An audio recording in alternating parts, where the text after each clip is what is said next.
Yeah, look, it's been a pretty tough schedule with 2 games both weekends, and we probably failed the last 5 minutes of that double header. So hopefully we start a little bit stronger. We certainly want to work on some counters to our defence, and we've done that this week. Having a look at the stats, I think you had 80-odd shots compared to 60 for Melbourne. Usually you'd win a game of basketball with that. What was the reason for that, and what have you worked on? Yeah, we went out of our structure and our system. We've proven that when we play our structure and our system, it gets great quality shots for us. And we kind of went too much off the dribble, and depending on the one-on-one, we've got to get back to playing team basketball and getting the ball, the right people, the ball at the right time. They look like they targeted Dollar a bit with the traps, Trev. How do you guys sort of adjust to that if that's to come a bit more from opposition? Yeah, we were a bit slow on the take-up of that. It was a good learning curve for us with Jermaine doing that. So we've worked on our counters this week, so hopefully when game times come, we'll be ready. Dollar was here yesterday, I think, after training, getting shots up. How do you describe his mood this week following his performance? I think it was... in the 2 years, I don't think he's had a game like that before. So he's been in outstanding form. He's shooting the ball great and leading from the front. And sometimes you get those games, and it's how you respond as a professional. Your next game really shows what you're made of. What's his personality like though? Has there been sort of stewing a bit this week, or does he just brush it off? Or? That's a bit Jermaine. He's a thinker. He'll analyse everything. Probably get a little bit too negative for him, but look, he's a quality player that does extra work every day, so I know he's going to have a great game this weekend.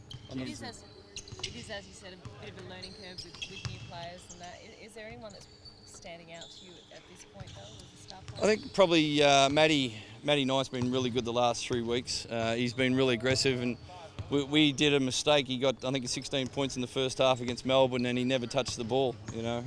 We've still got to continue to give him the ball at the right spot, and he should be getting high 20 games, even cracking the 30 mark, but we certainly got to get the ball to him.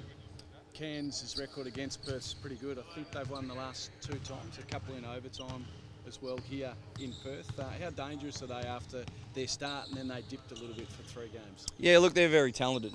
Last year they had pretty much the same roster with the change of imports, but I thought they were one of the top 2 teams in the competition with their personnel. So we know it's a finals atmosphere. It's we're battling. We're on the same win-loss record. We're certainly want to push ahead and try and get to the bonus for the playoffs, and this is a big game for us. You've spoken, I think, Wilbekin, is that how you pronounce it? And Daniel's played in that final in college against each other. Has he mentioned that at all?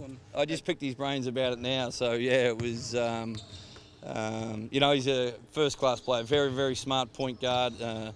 Damo is going to have a real good battle up there, and we've certainly got to get ready for his game.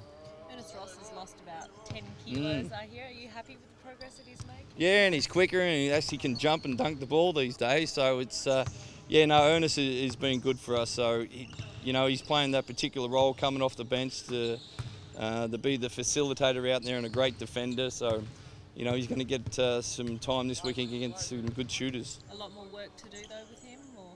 Yeah, look, we'd like to get another 3-4 kilos down just to make sure he's more agile and quicker off the mark. But, he's heading in the right direction.